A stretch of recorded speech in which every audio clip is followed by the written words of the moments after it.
So why now for you is this opportunity something that you desperately wanted? Because it seems like you really wanted this. Well, the last stop, I was coaching in Greece in the EuroLeague, professional basketball, and became their national coach. And I felt that was it. And then the president and the athletic director of Iona flew over to Real Madrid. We were playing Real Madrid. We talked about coming back to coach at Iona. And I truly felt that was it. I lived right on Wingfoot. I bought a home on Wingfoot where I'm a member. And I'm 5 minutes to Iona University. And I loved it. It was great. A 5-minute drive. We're winning. Every coach that's ever coached at Iona has won, from Jim Valvano on. So they had great tradition. And then the president of St. John's made a trip to Mamaroneck. He sat down. He didn't go to Madrid. He went to Mamaroneck. And he said to me that he was the architect of Providence College. He built that place structurally, academically. He's a true superstar, Father Shanley. And he sat down. I said, Father, why St. John's? You're a PC grad. He said, I had a calling from God. And he told me to take this job. And I said to him, Father, to me, that blows me away. And I didn't have a calling from God, but I wanted St. John's job. And I wanted it because of a number of reasons. Look, I'm 71. I'm not a spring chicken anymore. And it's my last opportunity to build something special, whether it was the Knicks or whether it was Providence College or Boston University or Kentucky or Louisville. This was my last opportunity to take something that was so big in the 60s, 70s, 80s, and create it back to where Louis had it. And we're starting out pretty strong. We had to bring in basically 14 new players.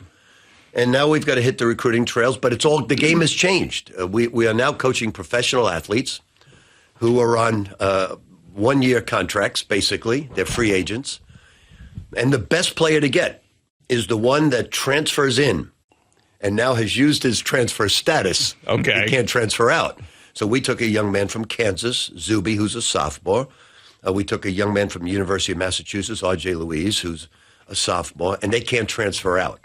So at least we have them in place, and that's what you have to look at. There'll be some stability there with that. It's like you are the Deion Sanders of college basketball.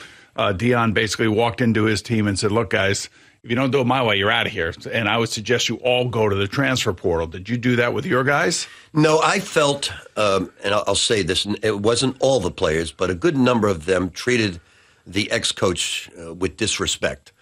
And they weren't going to class, and they just weren't getting St. John's. The Vincentian people are all about humility, all about doing it the right way, and they weren't doing it the right way. So I told them, look, it's not going to work because you have to go to class. We don't miss class, and we are going to treat people with great respect. We're going to be humble about what we do, and we're going to build something special, and you don't fit in. Yeah, Deion said the same thing to his new players. Yep. He said, this is the way we're going to do it. I mean, we're going to pay you to come here, and you're going to get a college scholarship. His son's driving around in a Maybach, and your players driving around in Mercedes or BMWs or any of that stuff right now? No, the best car, I saw a Dodge Challenger. I think it was. That's a pretty nice car, too, by the way. But, it's a different world, Rick. Let's face it. It's a different world. You were at Kentucky. You were at Louisville. You had resources there. You could do things there, maybe some things under the table. Who knows? But at the end of the day, this is a whole new world. So this transfer portal thing, is it good overall or is it bad? Here's the way I look at it. A lot of coaches are complaining about it. They don't like the portal. They don't like the fact that players are getting paid. The way I look at it is this way. If I'm coaching the Celtics and the Knicks, this is the game. This is the salary cap. And this is what we have to do. Let's not complain. Let's get the job done. So if this is the game we're playing, we're going to play it, and we're going to do it with excellence. So part of my job is, like last night, I'm out fundraising for the NIL. Yeah. That's the only thing I don't like. I have to spend maybe 5 to 7 days every month fundraising.